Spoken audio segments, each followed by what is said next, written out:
దొంగతనాలు చేసుట్లా ఒక్కొక్కరికి ఒక్కొక్క టాలెంట్ ఉంటుంది. కొందరు ముఖమంతా కనబడకుండా ముఖానికి మాస్క్ పెట్టుకొని మరి దొంగతనం చేస్తే, ఇంకొంతమంది రాత్రిపూట ఒంటి మీద నూనె పూసుకొని చెడ్డీల మీద తిరిగి దొంగతనం చేస్తారు. కానీ వీళ్ళు రాత్రిపూట రారంట. అందరూ చూస్తుండగానే పోలీస్ అన్నలకి సవాల్ విసిరేటట్టు వచ్చి దొంగతనాలు చేసి ఛాలెంజ్ విసురుతున్నారట. పోలీసులకే తలకాయ నొప్పి లెక్క తయారైంది. గా దొంగల మూట ముచ్చటేందో మీరే చూడుండ్రి.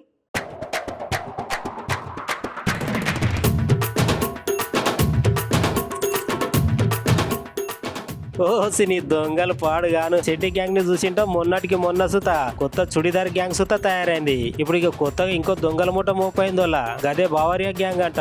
అందుకే పట్నంలో ఉన్న అమ్మలక్కలు జర భద్రం. వీళ్ళ కంటికి కనిపించేది ఆడోళ్ళు కాదంట. ఒక వాళ్ళ మెడల బంగారు చైన్లు పుస్తల తాళ్ళేనంట. ఎక్కడ కనిపించిన సుత అర సెకండ్లు వచ్చి వెనుక మరల మాయం చేసుకుని పోతారంట.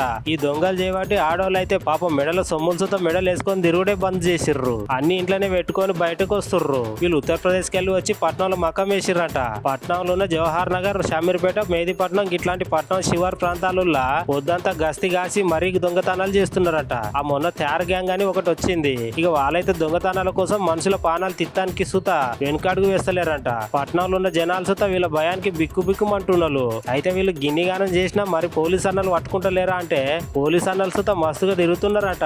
వాళ్ళ పని వాళ్ళు చేస్తారు గాని మన జాగ్రత్తల మనసుతో ఉండాలి కదా. అందుకే ఇండ్లలో ఉండే అక్కలు బయటకు వచ్చే అమ్మలు అందరు జరంత జాగ్రత్తగా ఉండండి.